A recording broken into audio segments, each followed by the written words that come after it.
What follows is a demonstration of a 40 network cable tester received from eBay to me as part of this network kit.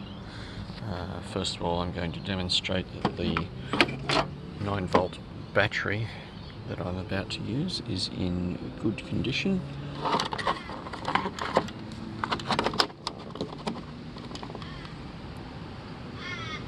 You can see there the battery is well and truly in the green zone. This is a brand new good battery.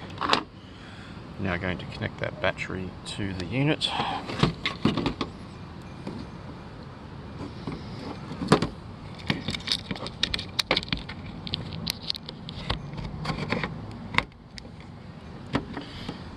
Battery is connected.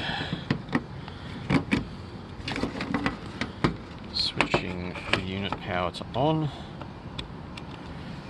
The green light indicates that we have power.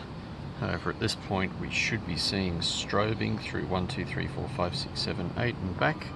We're not seeing anything at all. Switching the mode to the next setting along, which should be the slow mode. Once again, the unit is not strobing. This is a faulty unit, and this is for the vendor to understand the fault with the unit, and please send me a replacement. Thank you.